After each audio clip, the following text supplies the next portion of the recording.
Friends, my name is H.R.P.G and today I am going to talk about war, consequences and challenges.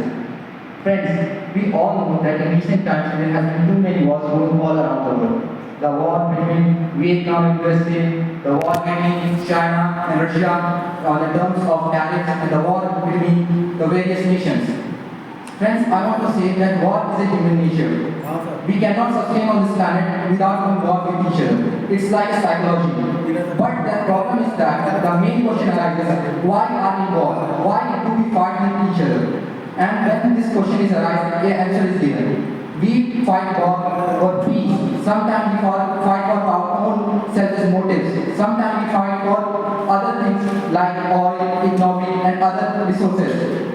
Today I am going to see what are the damages and the consequences when the war is done. First of all, when war happens, all the countries that are around in the world, they face large growth in their inflammation. The price of all the things in the country, including oil, substances and other things rises. Secondly, when war happens, loss of lives happen.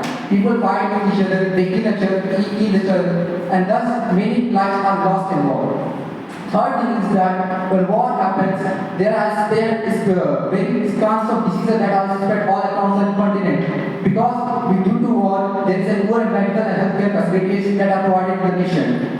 But there are also challenges that when we face, we say we cannot do war. Then there is also a talk about peace. If we will not fight war, sometimes war are inevitable. There are cases when we have to go on a war. There is a very famous saying, "Si vis pacem para bellum," which translates, in order to keep peace, there sometimes we have to go on a war. A very famous Italian Prime Minister Giorgia said on one of his speeches.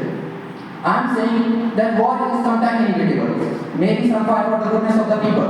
But what are the challenges? What are the challenges that we face to stop those wars? One of the most famous challenges is that the talk between the nations are not very smooth. They are not very in a good manner with each other. There are some doubts. There are some differences between the nations. And because of that, war becomes inevitable. We all know that there was a time when India and Pakistan was involved. They both were involved for reasons that are unknown to all around the people in the world. Many times USA and Russia will ask India and Pakistan, why are you at war? The India will give them a very simple reason that the Pakistan have occupied their territory. But when the same question was arised to Pakistan, they will give the answer that are even not understandable. They will say that we are fighting for their land and we are fighting for the gods that in those lands. Can you justify war on the causes like that? How will that country judge each other when the causes are not justified? That's why sometimes the reasons for war are so unjustified that people all around the world faces problems to deal with it. And then the biggest challenge is that greed. Many nations like America, Russia, and not extend the nation that we all know, China, they feel extreme greed to a level that they want to invade another country and use their resources. For example, we know that Vietnam was recently abducted by USA, by CIA. Why? Because Vietnam is one of the highest producers of oil around the world. Vietnam produces, let me clarify, Vietnam's oil export is so high that their readiness surpasses Saudi Arabia in terms of oil export.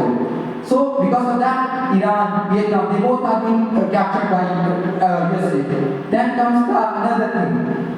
When we talk about oil, there is one more thing that is very important, and that is market for war. People sell weapons to the country who are at war, and because of that, they sometimes make the country to go war with each other. USA supporting Ukraine is not because of a just act. It is because they want to sell their weapons to Ukraine, and thus they are forcing Ukraine. They are supporting Ukraine against Russia. They are counterbalancing. Russia is their enemy. They also need to sell weapons, and they are countering it. That is the reason that sometimes the war also is supported by other nations. Many people in the United Nations will talk about peace. How many have you ever heard United Nations intervene between the two nations on the context of peace? Very few. Even now in the current state of Israel and Palestine, United Nations is almost negligible. Their presence is negligible. They always pass issues that we are providing humanitarian aid. Do you think people whose entire country is in bombing and bullets, they need a humanitarian package from here, or they need a permanent solution for their peace? That is the reason.